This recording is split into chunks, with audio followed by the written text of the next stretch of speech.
요즘 거리에서 전동 킥보드를 심심찮게 볼 수 있습니다. 공유 전기 자전거와 함께 그 퍼스널 모빌리티, 줄여서 PM이라고 하는데요. 개인용 이동장치 공유 서비스로 자주 이용되고 있습니다. 최근 도로교통법이 개정되면서 전동 킥보드를 탈 때 안전모를 쓰지 않거나 운전면허가 없으면 킥보드를 탈 수 없도록 규정이 강화됐습니다.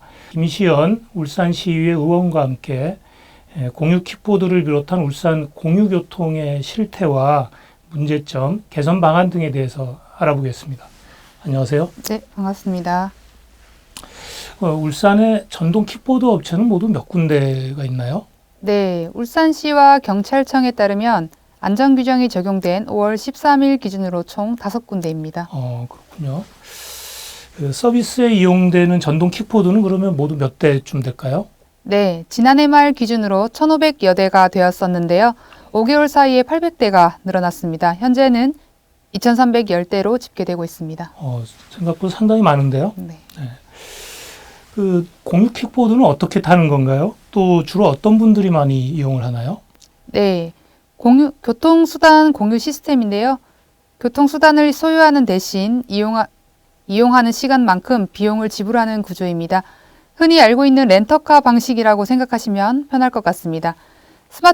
스마트폰 앱을 이용해서 사용자를 등록한 후 주변에 개인형 이동장치를 찾아 이용 신청을 하고 사용하게 됩니다. 주로 이동 거리나 이동 수단의 편의를 따져 이용하는데요. 차를 타기 가깝고 걷기에는 먼 이런 애매한 거리를 편하게 이용하려는 의도가 가장 많습니다. 그 중에도 접근성이나 사용법에 능숙한 청년층에게 인기를 끌고 있습니다.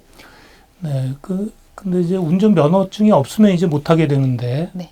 그것 때문에 이용률이 좀 떨어질 수도 있을 것 같은데요. 네, 벌써부터 그런 이야기가 나오고 있습니다. 서울시에서는 개인형 이동장치가 주정차 위반한 경우 견인료를 부과할 수 있도록 조례를 공표했는데요.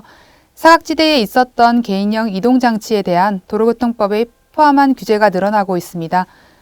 사고가 끊이지 않고 지속해서 안전과 관리에 대해 문제가 제기되어 왔던 만큼 규정은 더 생길 것으로 보입니다. 그에 따른 이용 고객이 감소하고 매출이 감소하고 있다는 이야기가 있는데요. 그러나 안전사고와 불법 주차, 무단 방치에 따른 문제가 먼저 해결되어야 된다고 생각합니다. 이용률과 안전에 대한 방법은 꾸준히 공존하면서 모색되어 나갈 것이라 생각합니다. 네. 울산은 대중교통이 상당히 불편하다는 평가가 이제 많이 있죠.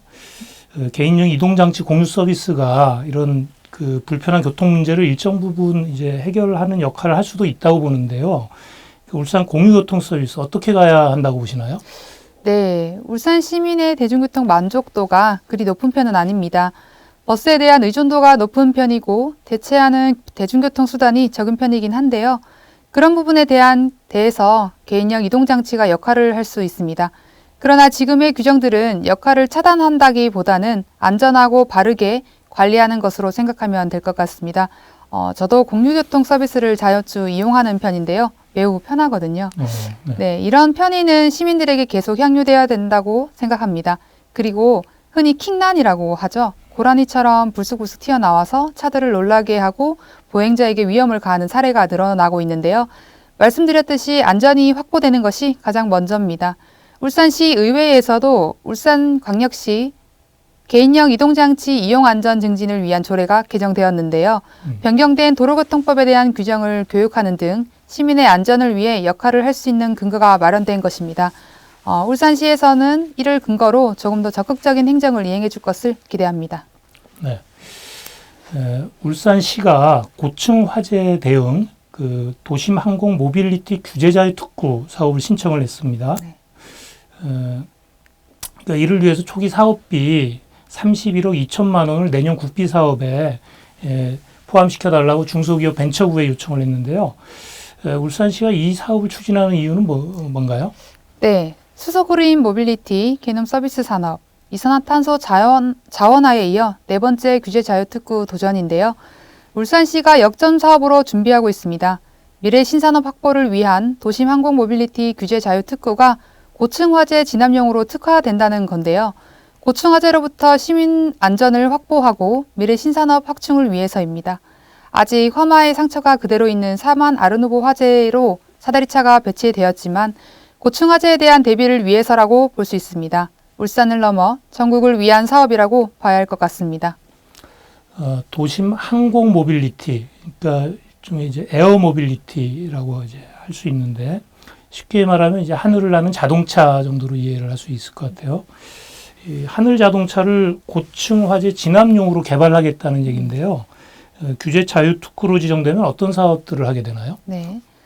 네, 울산시는 해당 사업으로 초기 사업비 31억 2천만 원을 2022년 국비 사업으로 중소기업 벤처부에 요청했습니다. 사업 기간은 2022년 1월부터 25년 12월까지 4년이고요. 사업비는 총 248억 원입니다. UAM은 수직 이착륙이 가능한 개인용 비행체의 개발, 제조, 판매, 인프라 구축, 서비스, 유지 보수 등 도심항공 이동수단과 관련한 사업을 모두 포괄하는 개념입니다. 말씀하신 대로 하늘 자동차에 관한 모든 것이죠. 사물 인터넷과 인공지능을 활용한 자율비행까지 가능하게 됩니다. 이 외에도 복합환승센터 개념인 PBV, 이착륙 시설과 편의시설 등을 갖추게 됩니다. 네, 잘 들었습니다. 김시현 의원 고맙습니다. 고맙습니다.